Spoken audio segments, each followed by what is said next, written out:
Gene Roddenberry was dropping bombs over Nazi Germany while believing that in the 23rd century, humanity could live in a world without war. What kind of mental power was this? Because while the world around him was burning, he was dreaming of a future where different races worked together, venturing into space for exploration and peace. The vision that formed in his mind when he came face to face with death at age 22 would become Star Trek 20 years later. So, where did this optimistic future dream, born in the horror of war, come from? And which characters and stories in Star Trek reflected Gene's real military experiences? Gene Roddenberry's story isn't just a Hollywood success story. It's also the journey of a creator who produced humanity's most optimistic vision from its darkest moments. This man's journey from a small Texas town to becoming a World War II bomber pilot, then working as a Los Angeles police officer, and finally creating a sci-fi universe that affected millions worldwide, is an incredible transformation from tragedy to triumph. Here are the incredible details you'll see in this story. Gene flew 89 combat missions in World War II and survived 3 plane crashes. Once he had to make an emergency landing in the Pacific Ocean and waited 2 days at sea for rescue. These experiences formed his understanding of life and death brotherhood, the foundation of Star Trek's crew dynamics. During his police career, he worked in Los Angeles' most dangerous neighborhoods: gang wars, racial tensions, corruption. Gene saw discrimination on the streets that shaped Star Trek's diversity vision. The philosophy of infinite diversity and infinite combinations was born during this period. His early years in Hollywood were brutal. For 15 years, scripts were rejected, projects were canceled, financial crises were experienced. But Gene never gave up because for him, Star Trek wasn't just entertainment, but a mission to show humanity's future potential. The Star Trek creation process was also an epic struggle. Network executives said, "Too cerebral, aliens won't sell, diversity is risky." But Gene said, "When humanity evolves enough, skin color and species differences will become irrelevant." The most impressive part is this. Many characters in Star Trek came from Gene's real-life experiences. Captain Kirk's leadership style was inspired by his bomber squadron commanders, Dr. McCoy's humanity from field medic friends, and Spock's logic from the analytical thinking necessary for survival in chaos. Before we dive into Gene Roddenberry's incredible story, let us quickly introduce ourselves. On this channel, we share the world's most inspiring true stories. We tell tales of the power of human will, the limits of courage, and the epic journeys of people who achieved the impossible. If you want to watch more of these compelling stories, don't forget to subscribe to our channel and hit the notification bell. This way, you'll be notified immediately when we upload new videos. We also love interacting with you in the comments. How did this story affect you? Have you faced major challenges in your own life? Or what other heroes' stories would you like us to cover? Share in the comments below. We read and respond to all of them. Now let's get to Gene Roddenberry's magnificent journey from Texas farms to World War II bombers. From the Los Angeles Police Department to Hollywood studios, and finally to the captain's chair of the USS Enterprise. Gene's story shows us that the greatest creative vision sometimes emerges from the most challenging experiences. War, discrimination, failure. All of these were necessary ingredients for creating his ultimate optimistic future vision. Are you ready? Then let's begin this incredible journey from bomber pilot to sci-fi legend. Eugene Wesley Roddenberry was born on August 19, 1921, in El Paso, Texas. His father, Eugene Edward Roddenberry, was a police officer, while his mother, Caroline Glenn Golleman, was a teacher. Gene had a different kind of imagination from childhood. He constantly wrote adventure stories and read science fiction tales. Jules Verne and H.G. Wells were his favorite authors. The family moved to Los Angeles in 1923, and Gene grew up in California. During his high school years, Gene was successful both athletically and academically. He played quarterback on the football team while also writing science fiction stories for the school newspaper. Teachers recognized his writing talent, but sci-fi wasn't considered serious literature at that time. In 1939, he started at Los Angeles City College and chose police science as his major. He wanted to follow in his father's footsteps, but after 2 years, he transferred and began studying engineering at the University of Southern California. This decision was very important because his engineering background would later provide technical accuracy to Star Trek. The Pearl Harbor attack on December 7, 1941, completely changed Gene's life. He was 20 years old and immediately volunteered for military service. He joined the Army Air Corps because he had a passion for flying. He was sent to Randolph Field in Texas for aviation training. Flight training was intense and dangerous. Gene received pilot training in the B-17 Flying Fortress bomber aircraft. The B-17 was one of the most complex aircraft of its time. 4 engines, 10-man crew, heavy defensive armament. Gene quickly distinguished himself as a trainee, and his instructors were impressed by his natural flying ability. "Roddenberry has what it takes to be a leader in the air," said his flight commander. During training, Gene faced multiple emergency situations. Once he experienced engine failure and had to make an emergency landing. In another incident, he became disoriented in bad weather conditions but safely returned to base using instrument flying skills. These early experiences developed his ability to remain calm under pressure. In 1943, he received his commission with the rank of second lieutenant and was assigned to the 394th Bomb Squadron, 5th Bombardment Group. The group would be deployed to the Pacific Theater. They would conduct bombing missions to Japanese-occupied territories. Gene was excited, but also knew what real combat meant. Squadron Commander Captain Michael Harrison told Gene, "Out there, your crew is your family. You bring them home, or you don't come home at all." These words deeply affected Gene because he understood the weight of leadership responsibility. The B-17 crew consisted of 10 people: pilot, co-pilot, navigator, bombardier, flight engineer, radio operator, and 4 gunners. Gene was personally responsible for the safety of each crew member. His first combat mission was flown in August 1943. The target was Wewak Airfield in Papua New Guinea. Gene participated as co-pilot because he didn't yet have full pilot status. During the mission briefing, they were told that the target was heavily defended and Japanese fighter resistance was expected. "This isn't training anymore, gentlemen. Real bullets, real consequences," said the squadron intelligence officer. Takeoff was normal, but formation flying over the Pacific Ocean was psychologically challenging. Hours of ocean, no landmarks, radio silence. Gene realized they were very alone, and the only thing between them and death were their wingmen. This feeling of interdependence would later form the foundation of crew dynamics in Star Trek. During target approach, Japanese Zeros attacked. Gene saw real combat for the first time. Tracers flying past the aircraft, loud noises of defensive guns, acrid smell of gunpowder. His aircraft took multiple hits, but the crew gave a coordinated response. The ball turret gunner damaged an enemy fighter. The dorsal gunner drove off another. "It was chaos, but beautiful chaos," Gene would say years later. Everyone knew their job and did it. The bombing was successful, but the return journey was a nightmare. The damaged engine was smoking. The hydraulic system was leaking.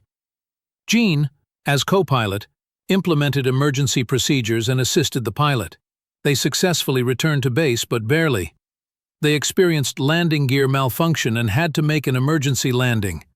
Crash foam trucks were ready, but the crew was safely evacuated. After that first mission, Gene understood the brutality of war, but also deeply felt the bond with his crew. "We weren't just soldiers anymore," he said. "We were brothers who had looked death in the face together." Over the following weeks, Gene flew multiple missions and quickly earned full pilot status. He was assigned his own crew and his leadership responsibilities increased.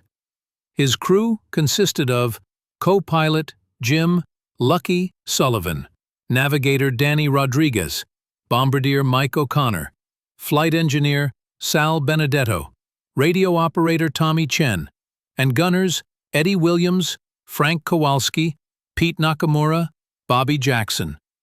This diverse group would later inspire Star Trek's multicultural crew concept. Gene's leadership style was distinctive. In pre-mission briefings, he listened to each crew member's concerns. "Everyone's input matters," he said. "Navigator sees things pilot doesn't. Gunners have different perspective. Engineer knows aircraft systems better than anyone." This inclusive approach would later influence democratic decision-making in Star Trek. The most memorable mission occurred at Rabaul. The target was a Japanese airfield complex, but intelligence had underestimated the defenses. Gene's formation encountered heavy anti-aircraft fire, and multiple aircraft were hit. Gene's B-17 took a direct hit, and the right engine caught fire. "Engine 2 is burning!" shouted flight engineer Benedetto. Gene immediately initiated emergency procedures. He activated the engine fire extinguisher, reduced throttle, feathered the propeller. But the aircraft was losing altitude and dropping from formation. "We're sitting ducks," said co-pilot Sullivan. Gene had to make a decision: continue the mission and risk the crew, or abort and attempt a safe return. "We continue," said Gene.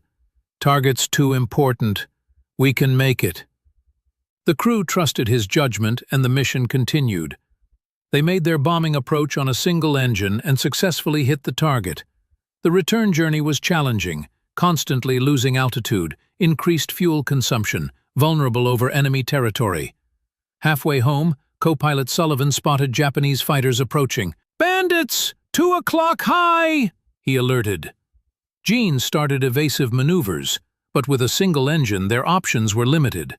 The gunners put up a magnificent defense. They created a coordinated fire pattern and discouraged the attackers. At the last moment, Allied fighter escort arrived and P-38 Lightnings engaged the Japanese fighters. Gene's aircraft gained safe passage, but fuel was critically low. They reached an emergency landing field, but the landing was rough. The aircraft was damaged beyond repair, but the entire crew survived. "That's what counts," said Gene. "Everyone goes home." This incident established Gene's reputation in the squadron. His crew members completely trusted him because he had demonstrated leadership under pressure. "Roddenberry never leaves anyone behind," said other pilots in the squadron. This concept of loyalty and mutual respect would later deeply influence the crew as family theme in Star Trek. Gene completed a total of 89 combat missions, one of the squadron records. He earned multiple decorations, including the Distinguished Flying Cross and Air Medal with clusters. But Gene never talked about individual heroism. He always viewed it as crew achievement. "I was just the driver," he said. "Real heroes were guys who kept us alive: gunners, navigators, bombardiers." Different missions brought different challenges.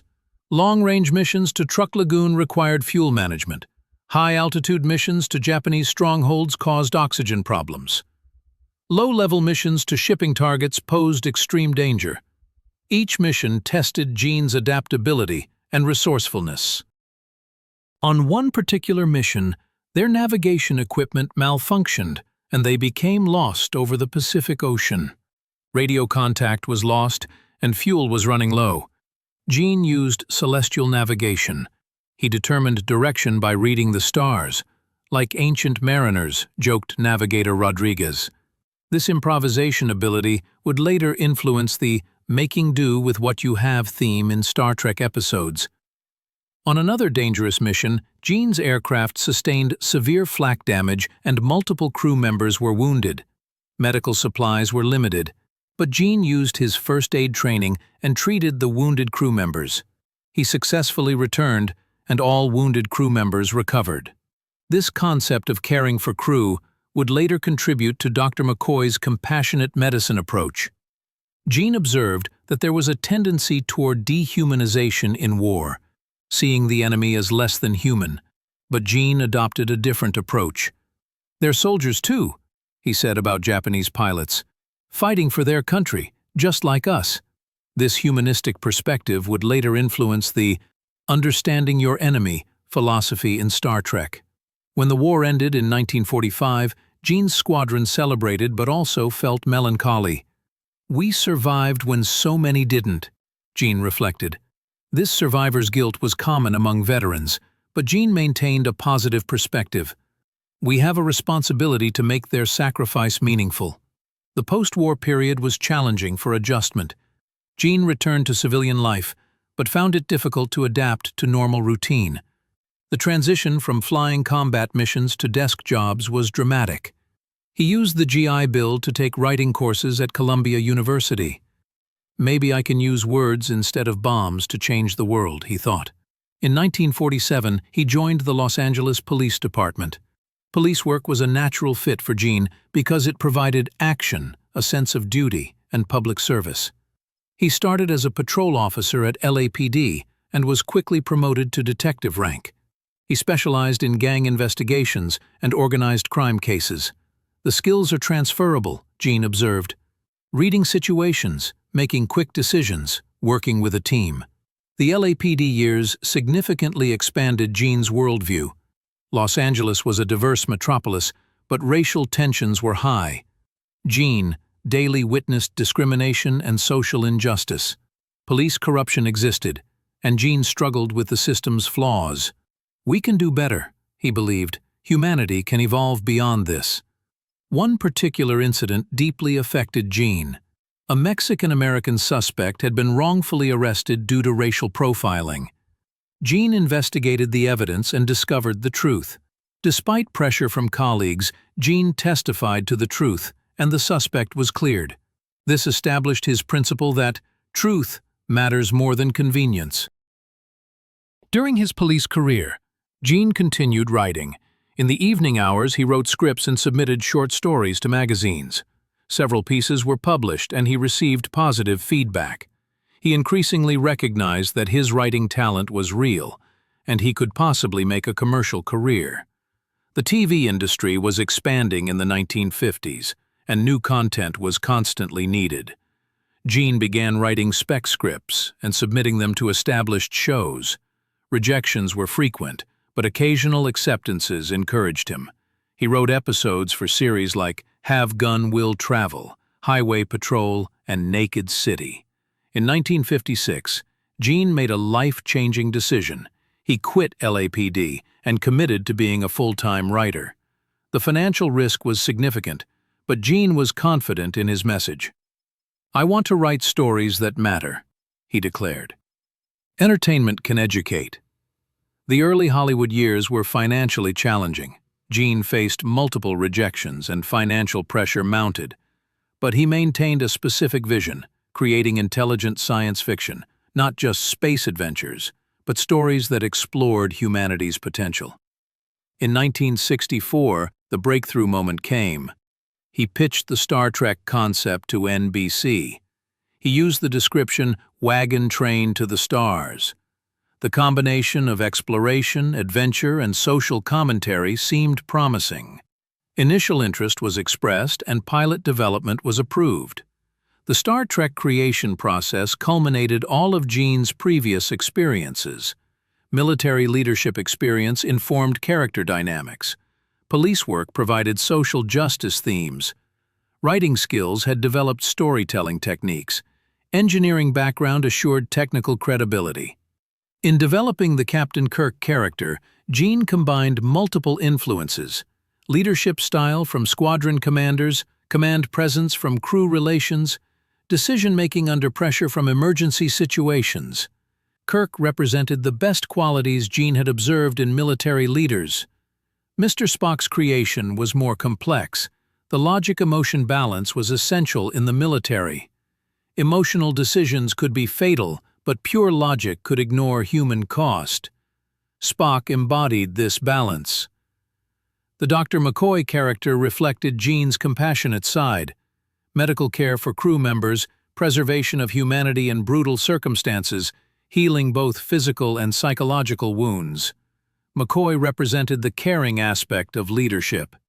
Star Trek premiered on September 8, 1966. Initial reception was mixed, but a passionate fan base developed.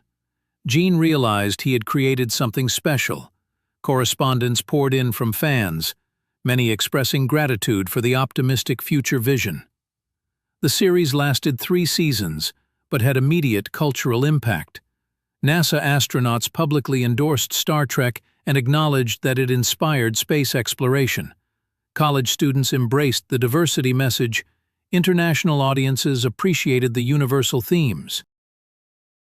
Gene's legacy extended from military service to creative expression.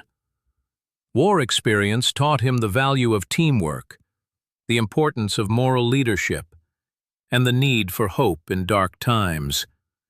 These lessons formed the foundation of Star Trek and continue to inspire millions of fans. The transformation from bomber pilot to visionary creator wasn't accidental. Every bombing raid taught Gene about brotherhood under fire. Every crew member saved reinforced his belief in diversity's strength. Every mission completed despite overwhelming odds proved that seemingly impossible dreams could become reality. Gene took the best of military culture, loyalty, sacrifice, mission focus, and reimagined it for peaceful exploration. The Enterprise crew operated like his bomber crew: different specialties, unified purpose, absolute commitment to bringing everyone home safely. His police years added another layer: understanding of social problems, recognition of institutional prejudice, and belief that law enforcement should protect all citizens equally. These experiences directly influence Star Trek's progressive social messages. Hollywood's brutal rejection taught Gene persistence and compromise without sacrificing core vision. When network executives demanded changes, he found creative ways to maintain his message while satisfying commercial demands. The result was a science fiction series unlike any other: optimistic, diverse, thoughtful. Gene proved that entertainment could educate, that popular culture could challenge prejudice, and that hope for humanity's future could inspire real change in the present. Gene Roddenberry's journey from war to science fiction shows how the darkest experiences can birth the most optimistic visions. The bomber pilot who flew 89 combat missions created a crew that conducted peaceful exploration in the 23rd century. This transformation wasn't coincidence. Gene's military experiences formed Star Trek's DNA: crew brotherhood, diverse team dynamics, leadership under pressure, standing up for moral principles. The bond he formed with his crew on every bombing mission laid the foundation for the Enterprise crew's family dynamics. The most powerful lesson is this: vision must be pursued despite opposition. Network executives found Star Trek too cerebral, saw diversity as risky. But Gene didn't compromise his principles because he knew that real impact is more important than immediate success. You too can follow Gene's example in your own field. Transform difficult experiences into creative fuel. Practice inclusive leadership. Work for long-term positive impact. Remember, to boldly go where no one has gone before applies not just to space exploration, but to every area of life. Gene's legacy continues: hope, diversity, exploration. The lessons he learned in his bomber pilot days are still relevant today: unity, courage, optimistic future vision. True visionaries see light even in dark times and share it.